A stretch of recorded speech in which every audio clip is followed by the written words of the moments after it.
Power plant engineering के इस नए क्लास में आपका स्वागत है। तो आज हम जानेंगे एश डिस्पोजल की विधियों के बारे में। इसके पहले आप लोग एश डिस्पोजल मैथड के बारे में पढ़े हैं। अब आज उसको डिस्कस करेंगे कि उसमें कौन कौन से जो मेथड हैं यूज में लाई जाती हैं, एक एक करके उसको समझने की कोशिश करेंगे। तो चलिए शुरू करते हैं। डिस्चार्ज करने की विभिन्न विधियों से बॉयलर की भट्टी से एश निकालते हैं और इसे एक एश पीट बंकर या सेटिंग टैंक में ले जाते हैं जो प्लांट से दूर स्थित होते हैं। अब प्रमुख डिस्पोजल विधियां निम्नानुसार हैं। पहला मैकेनिकल विधि, दूसरा हाइड्रोलिक विधि, और थर्ड है न्यूमेटिक विधि, और लास्ट जो है फोर्थ ये स्टीम जेट विधि है। अब इस चारों को एक एक करके समझने की कोशिश करेंगे और जानेंगे कि ये चारों मेथड किस प्रकार या कैसे वर्क करता है, या फिर इनका उपयोग किस जगह पे या किस परिस्थिति में लाया जाता है। सबसे पहले बात करते हैं मैकेनिकल विधि की। इस विधि का उपयोग कम कैपेसिटी वाले कोयले की स्टीम से चलने वाले पावर प्लांट में ऐश छोड़ने के लिए किया जाता है। इस विधि में बॉयलर से गर्म ऐश पहले जल के गर्त में गिरती है, जहां से इसे स्ट्रैप कैरियर द्वारा ओवरहेड बैंक में गिराया जाता है। बंकर से इस ऐश को ट्रकों या रेल जैसे उचित ट्रांसपोर्ट विधियों द्वारा डंपिंग साइट पर ले जाया जा सकता है। अभी आप जो फिगर देख पा रहे होंगे ये मैकेनिकल मेथड है। आपका ये नीचे बेल्ट कन्वेयर लगा हुआ है और उसके ऊपर राख जो है मूव करता है और आगे की तरफ बढ़ता है। आगे की तरफ बढ़ते हुए रोलर के माध्यम से राख बंकर के माध्यम से होते हुए ट्रक में पहुंचता है और ट्रक के द्वारा उसको ट्रांसपोर्ट करके एक जगह से दूसरी जगह या फिर ऐसी जगह उसको ले जाया जाता है जहां पे राख को इकट्ठा किया जा रहा होगा। अब अगला जो मेथड है ये है हाइड्रोलिक मेथड। इस विधि में बॉयलर से गर्म ऐश को जल द्वारा बहाकर ऐश पीट तक ले जाया जाता है। यह क्रिया जल की स्पीड के आधार पर दो प्रकार की हो सकती है। पहला कम दाब विधि, जिसको इंग्लिश में बोलेंगे लो प्रेशर मेथड, और दूसरा उच्च दाब विधि, जिसको इंग्लिश में बोलते हैं हाई प्रेशर मेथड। नाम से ही पता चल रहा है कि पहले वाले में जो प्रेशर होगा वो कम होगा और जो आपका उच्च दाब विधि है या हाई प्रेशर मेथड है उसमें जो प्रेशर होगा वो अत्यधिक होगा। कम दाब विधि में जल की स्पीड धीमी का मतलब ये 3 से 5 मीटर पर सेकेंड होती है। राख सीधे बॉयलर के नीचे एक ड्रेन में गिरती है और जल द्वारा ऐश पिट में ले जाया जाता है। ऐश पिट में जल और ऐश को छानकर अलग किया जाता है। इस जल को फिर से ड्रेन में प्रवाहित कर दिया जाता है। इस विधि से लगभग 60 टन प्रति घंटा की दर से 500 मीटर तक ऐश पहुंचाई जा सकती है। उच्च दाब विधि में बॉयलर भट्टी की ऐश एक स्टॉकर की सहायता से नीचे एक हॉपर में गिरती है। हॉपर के ऊपर और किनारों पर नाजल लगी होती है। नाजल में उच्च दाब पर जल प्रवाहित होता है जो बहुत हाई स्पीड से नाजल से बाहर आता है। यह जल पहले एस को यानी राख को ठंडा करता है और फिर उसके बाद बलपूर्वक ट्रक में प्रवाहित होता है। भट्टी के ठीक नीचे एक एस पिट बनता है जिसमें एस यानी कि राख और जल को छान कर अलग कर दिया जाता है और फिर जल को नोजल से भेज दिया जाता है। अब आप फिगर के माध्यम से समझिएगा। ये जो आपका फिगर है ये है निम्न दाब मेथड। ये आपका हाइड्रोलिक विधि क्या होता है कि इसके अंतर्गत जब आप राख को क्या करते हैं, हटाने का जो प्रोसेस है उसके अंतर्गत जल को आप प्रवाहित करते हैं। अब वो जल दो का प्रेशर अलग अलग हो सकता है, कम भी हो सकता है और ज़्यादा भी हो सकता है।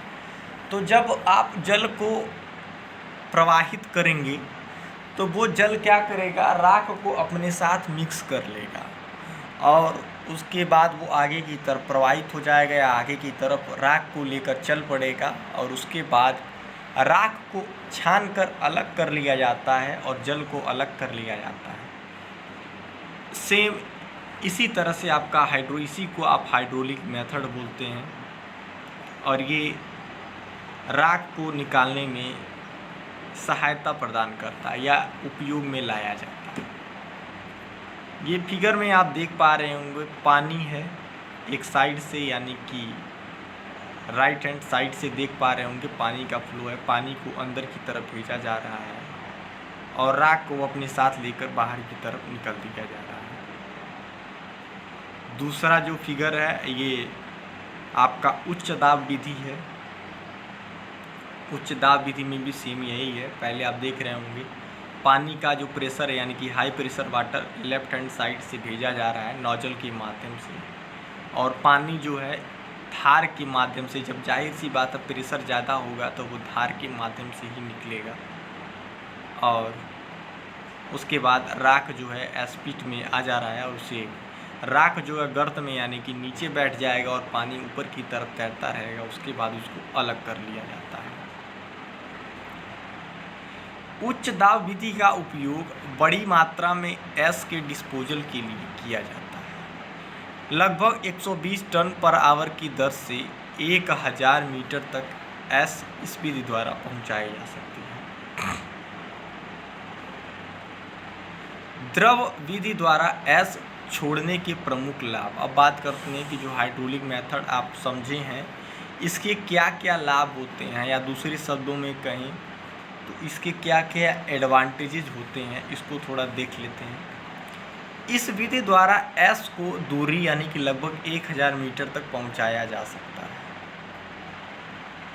यह विधि स्वच्छ और धूल रहित है क्योंकि वाटर क्या करता है, राख को अपने साथ जो है मिक्स कर लेता है, जिसकी वजह से धूल वगैरह नहीं उड़ता है और दिक्कतों का सामना नहीं करना पड़ता है।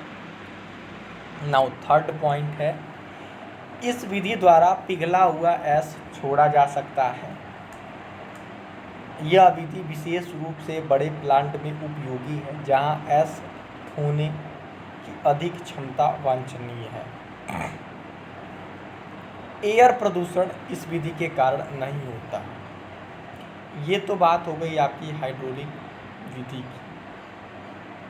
अब अगला जो आपका मेथड है वो है न्यूमेटिक मेथड। इस विधि के अंतर्गत बॉयलर प्लांट के सभी भागों में एस यानी राख और बारीक धूल के कणों को हाई स्पीड वाले एयर जेट के साथ बाहर भेजा जाता है।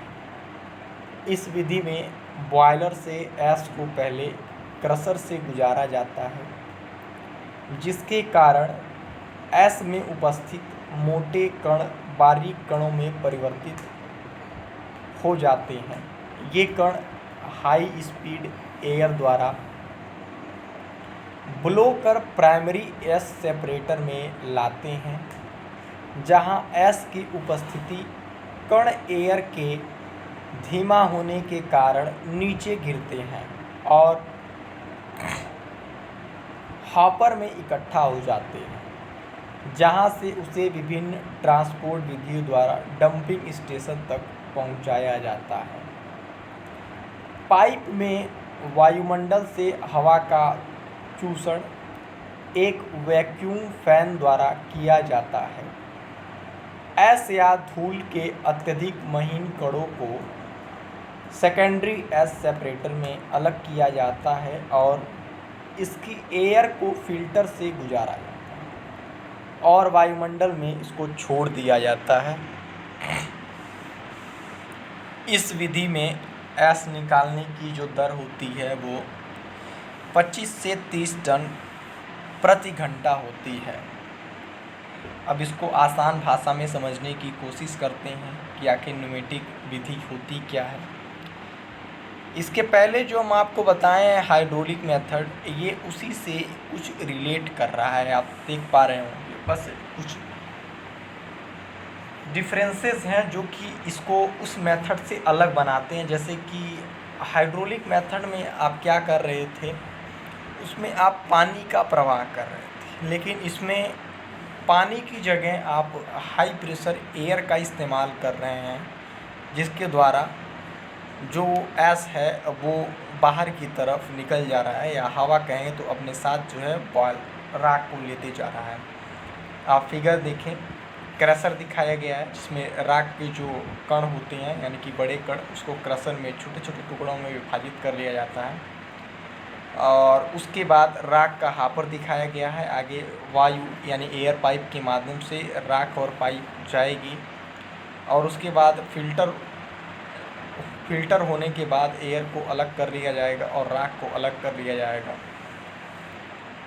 एयर को जो है वो एटमॉस्फेयर में प्रवाहित कर दिया जाएगा और राख को ट्रक वगैरह या फिर किसी वाहन द्वारा उसको उस जगह से आगे की तरफ प्रस्थान किया जाएगा। अब इस विधि द्वारा एस हटाने के जो प्रमुख लाभ क्या क्या होते हैं यानी कि एडवांटेजेस देख लेते हैं। इस विधि में एस को पूरी तरह से सूखी अवस्था में छोड़ा जाता है ताकि एस या धूल के कण पाइप में ना चिपके। जाहिर सी बात है, अगर आप उसको गीला कर देंगे या उसमें वाटर को आप मिला देंगे तो वाटर मिक्स होने के कारण कुछ जो राख है वो पाइप और पे चिपक जा सकता है। लेकिन इस मेथड में क्या होगा, क्योंकि राख जो है वो सूखी अवस्था में रहता है जिसकी वजह से वो चिपकता नहीं पाइप वगैरह। दूसरा पॉइंट है, पूरी सिस्टम बंद पाइपों में है और इसलिए वातावरण प्रदूषित नहीं है।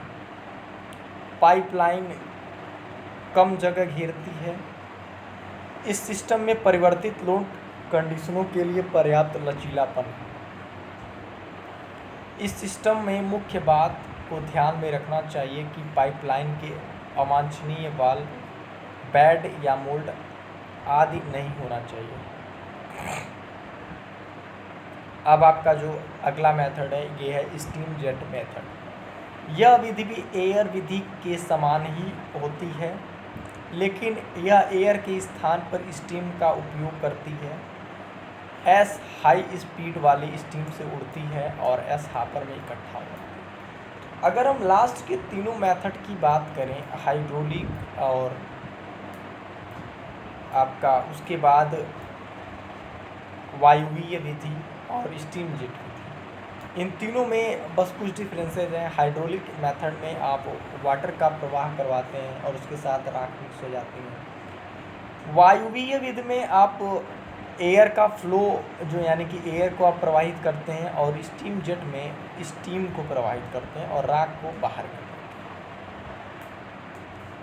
अब अगला टॉपिक है आपका, ये है डस्ट डिस्पोजल।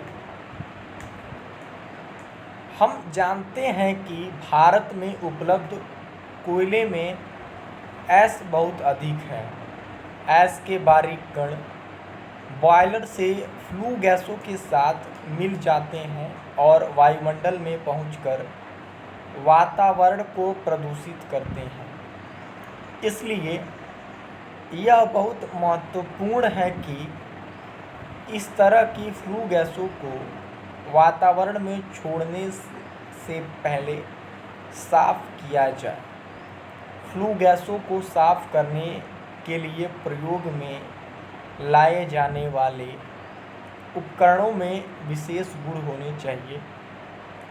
धूल का एक विशेष गुण है एयर में उसकी सेटिंग स्पीड धूल के आकार यानी माइक्रोन में व्यक्त किया जाता है और सेटिंग स्पीड धूल के माइक्रोन आकार के वर्ग और घनत्व के उत्पाद के लिए आनुपातिक है।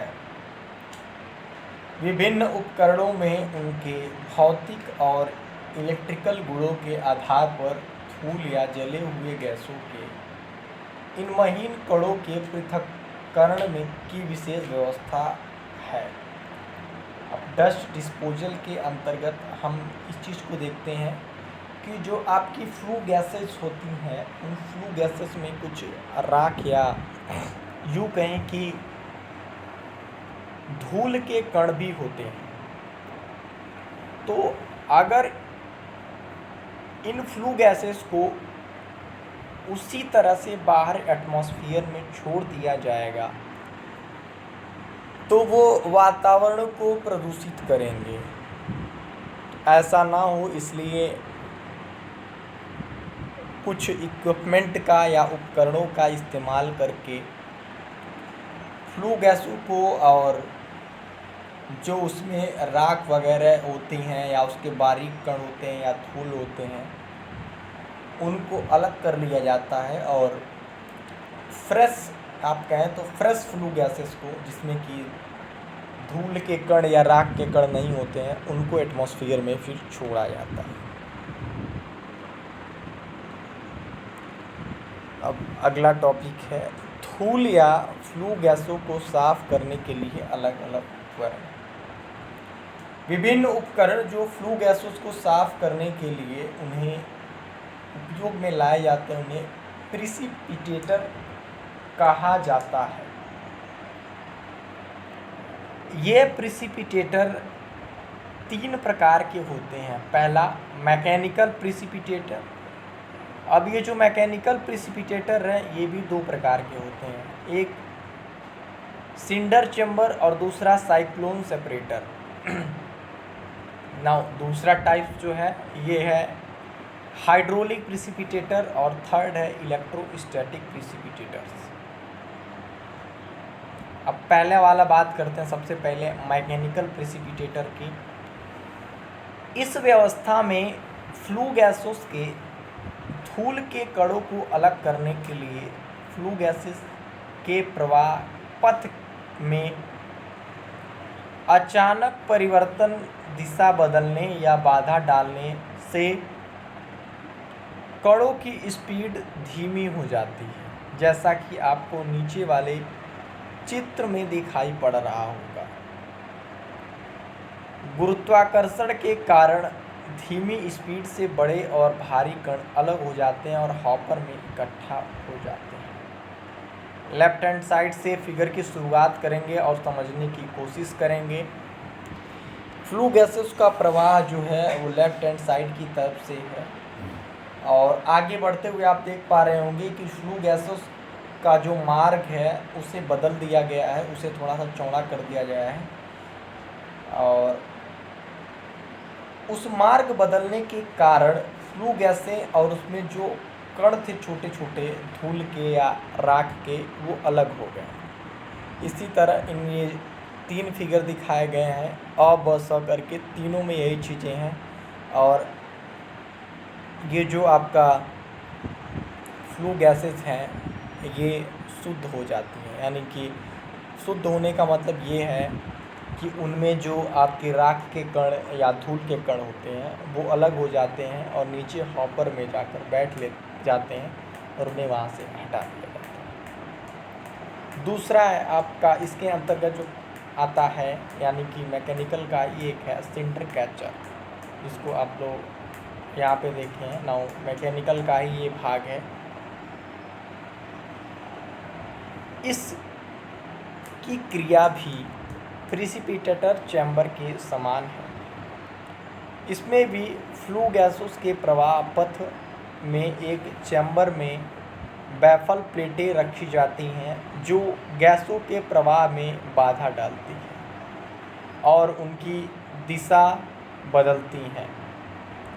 फ्लू गैसों के धूल के कण अलग हो जाते हैं और नीचे के हॉपर में इकट्ठा हो जाते हैं। इस विधि से 60 से 75% धूल के कणों को अलग किया जा सकता है।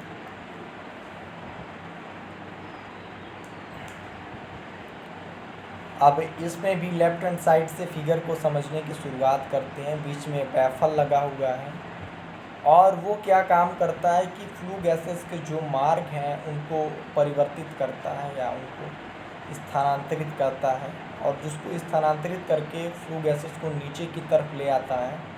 और नीचे की तरफ लाने से जो उसमें धूल के कण या राख के कण होते हैं वो नीचे चले आते हैं और हॉपर में बैठ जाते हैं, और उसके बाद उसी के ऊपर से यानी जो फ्लू गैसेस होती हैं वो चिमनी के रास्ते से बाहर चली जाती हैं।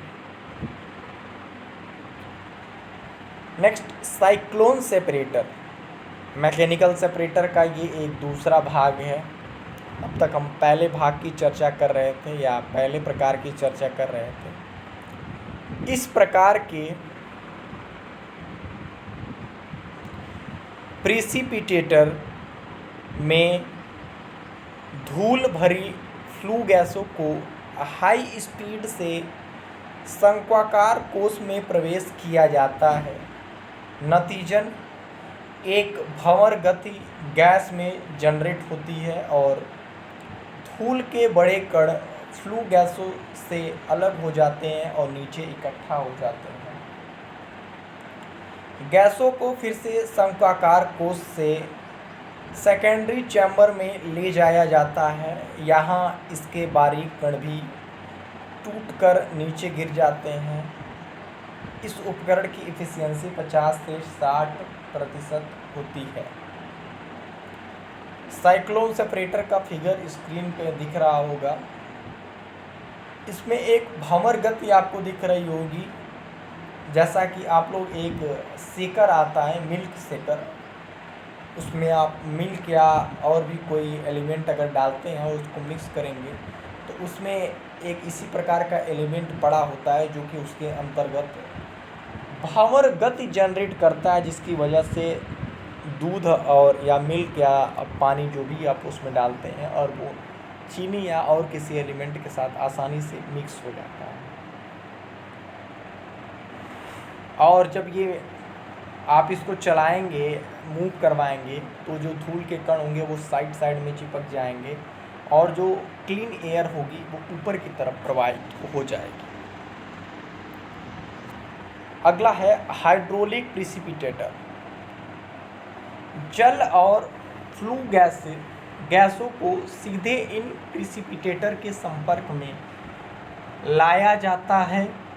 इसमें जल एक जेट के रूप में ऊपर से नीचे आता है और नीचे की ओर से गैसें प्रवेश करती हैं और हल्की होने के कारण ऊपर की ओर बढ़ती हैं। धूल आदि के कण नीचे की ओर हॉपर में एकत्रित हो जाते हैं और स्वच्छ गैसें ऊपर चली जाती हैं।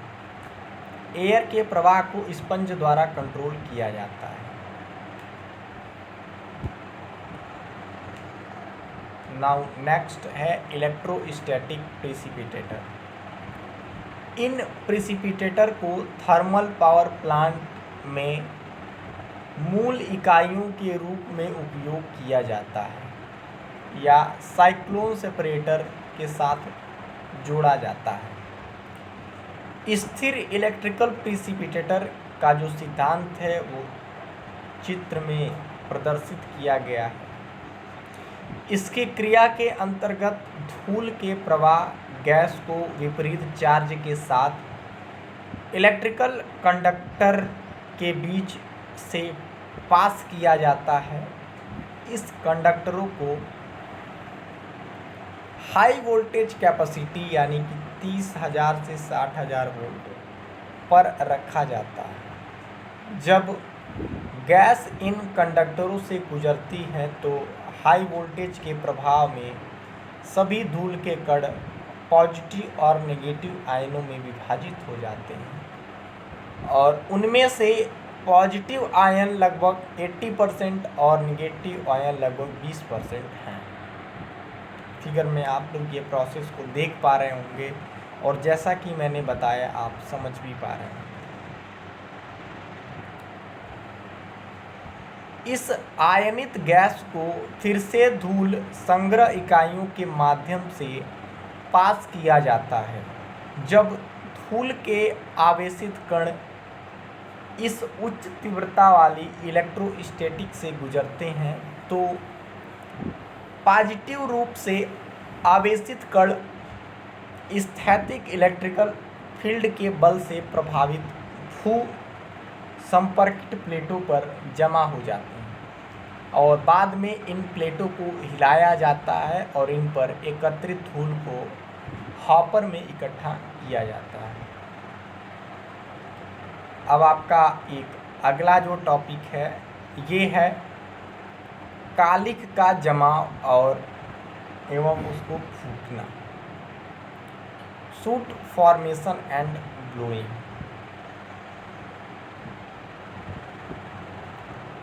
बॉयलर और इसके समान में कई हीटिंग सतहें होती हैं जो सीधे फ्लू गैसों जैसे कि super heater, economiser, air preheater आदि के संपर्क में होती हैं। ज्वलनशील गैसों में कोयले, धूल या ऐश के कण सूट होते हैं। जब ये गैसें इन तापीय सतहों जैसे कि बॉयलर ट्यूबों आदि से टकराती हैं तो उनकी स्पीड धीमी हो जाती है और कालिख और धूल के कण इन ट्यूबों आदि पर जम जाते हैं और परत बना लेते हैं। कालिख के जमाव से हीट का हस्तांतरण की दर कम हो जाती है और दहन गैसों का प्रवाह अवरुद्ध हो जाता है और उसके बाद सतहों में लीकेज की भी संभावनाएं बढ़ जाती है। इसलिए समय समय पर हीट की सतहों, ट्यूबों आदि में कालिख निकालना बहुत महत्वपूर्ण होता है। अब समझते हैं कि ये कालिख होता क्या है। कालिख यानी कि ब्लोइंग एक ऐसी क्रिया है जिसमें कालिख का आधार बॉयलर की जल ट्यूबों और अन्य ही सरफेस के ऊपर कालिख बनाने वाले की मदद से निकाला जाता है। कालिख या इसको ब्लोअर यानी कि कालिख ब्लोअर, इसको सूट ब्लोअर बोलते हैं। कालिख ब्लोअर एक मैकेनिकल उपकरण है जिसके द्वारा इसे हटाने के लिए जमे हुए कालिख में संपीड़न एयर या स्टीम का एक तेज ब्लेड लगाया जाता है। निम्नलिखित 3 प्रकार के कालिख ब्लोअर मुख्य रूप से आवश्यक रूप से उपयोग में लाए जाते हैं। पहला, फिक्स्ड पोजीशन कालिख ब्लोअर, दूसरा रिट्रैक्टेबल ब्लोअर और तीसरा है इकोनोमाइजर के लिए कालिख ब्लोअर।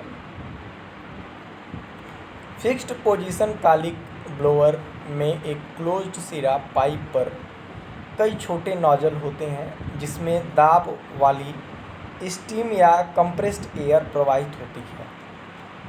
नोजल से बाहर आने पर इसकी स्पीड बेहद तेज हो जाती है। यह तीव्र स्पीड कालिख को हटाती है और जब जेट थर्मल सतहों से टकराती है अधिक से अधिक क्षेत्र तक की ट्यूबों को उसकी धुरी पर घुमाकर साफ किया जा सकता है। अब नीचे आपको एक प्रक्रिया दिखाई दे रही होगी फिगर में, जो कि ये आपका कुछ कालिख को हटाने का ही यानी कि सूट ब्लोइंग का ही आपका ये फिगर है, जो कि स्प्रे के माध्यम से ऊपर जो पाइप दिख रहे हैं, पाइप में जो कालिख जमे हुए हैं उनको हटाने का काम कर रहा है। तो आज की क्लास में इतना ही। आज की क्लास में हम लोगों ने कुछ इम्पॉर्टेंट टॉपिक को भी डिस्कस किया है, जैसा कि हम आपको एक बार फिर से बताने की कोशिश करेंगे। आप लोगों ने एश जो डिस्पोजल है उसके अंतर्गत जो मेथड्स का उपयोग किया जाता है, जो विधियों का उपयोग किया जाता है, उसके बारे में पढ़ा, जिसमें कि मैकेनिकल विधि और हाइड्रोलिक विधि, उसके बाद आपने न्यूमेटिक विधि पढ़ा, और लास्ट में एक और इसका जो टाइप था वो था स्टीम जेट विधि भी पढ़ा।